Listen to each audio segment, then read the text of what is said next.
Hello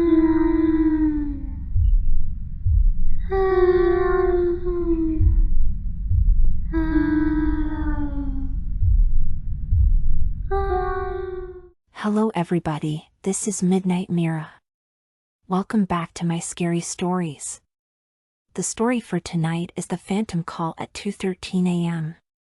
by Mr. Lights Out. Part 1, The Warning. It was 2:13 a.m. when my phone rang. I was half awake, groggy, my mind struggling to stay in the waking world. The voice on the other end was faint, almost like a whisper, and it sent an uncomfortable chill down my spine. Don't go to work tomorrow. I dismissed it as a prank, too tired to care. But when I woke up the next morning, everything changed. The news hit hard, 17 dead in a mass shooting at my office. As I stared at the screen in disbelief, I realized something that chilled me to the bone. The call had disappeared from my phone log. It never happened. But it did. Something, or someone, had saved me. But they shouldn't have been able to. I never saw it coming. If you like stories like this, I do spend long nights making these videos for you. Let me earn your subscription tonight and ring my bell. I will be ringing the bell also when I have new stories for you. Now, back to the story. Part 2, The Investigation. Years passed, but that call lingered, scratching at the edges of my thoughts. Then, out of nowhere, the phone rang again, exactly at 2:13 a.m. My heart skipped a beat as I stared at the number, no name, just static. And the voice, now clear and urgent, I saved you once. Now it's your turn. A cold shiver ran down my spine as the lights flickered in my apartment. The air felt thick, heavy. I could almost taste the tension. Without thinking, I grabbed my jacket and went back to the building. My old workplace. That's when I saw her. The woman. One of the victims from the shooting. She stood in the shadows, just staring at me. Her eyes, they knew something I didn't. And then my phone buzzed. A photo of me in the lobby, sitting alone. But in the reflection behind me?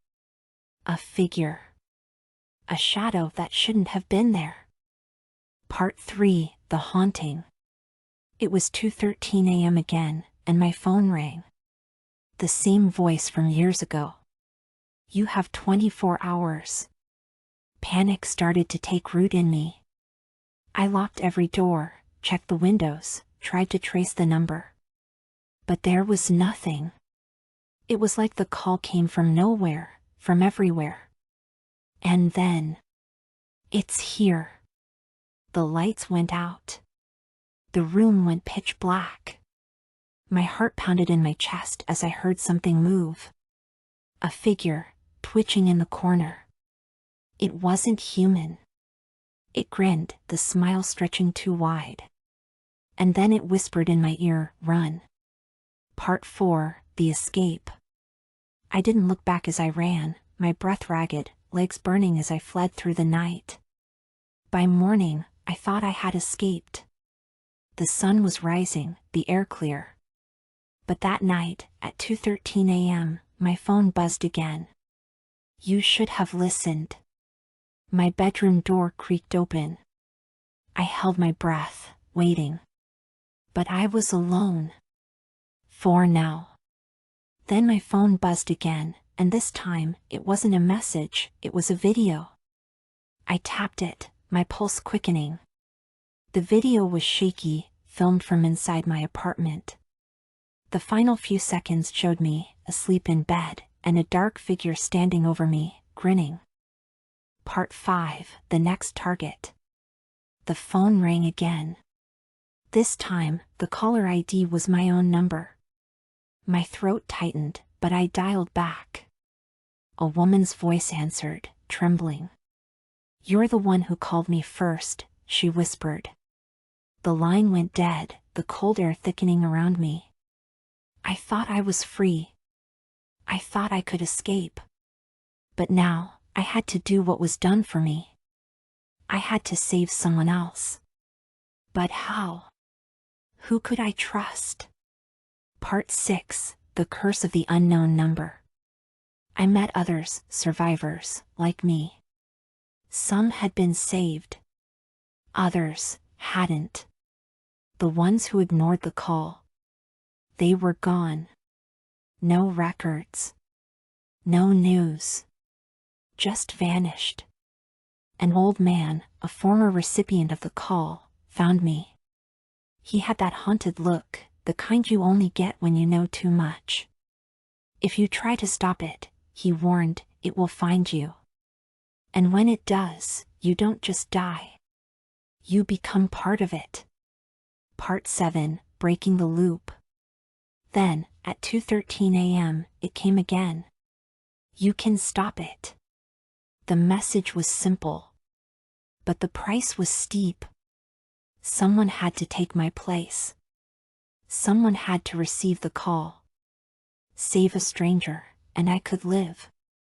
Or refuse, and become the next voice on the line. The phone buzzed. A new number. The message was ready, don't go to work tomorrow. I hesitated. My mind raced.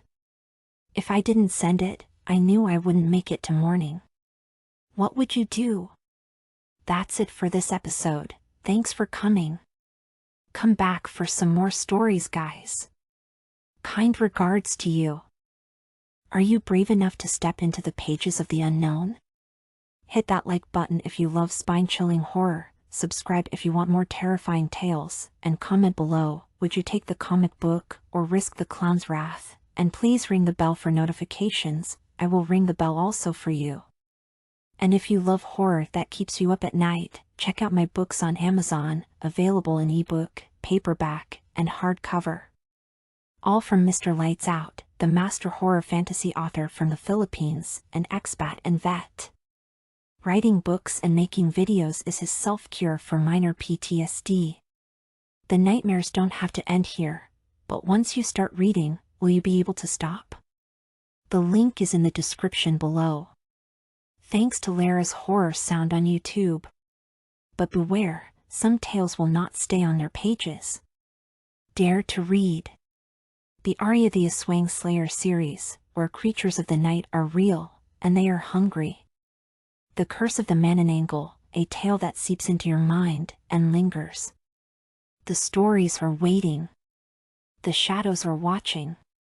Thanks for watching, horror fans. Stay out of the back rooms, and whatever you do, don't stop reading. Ah.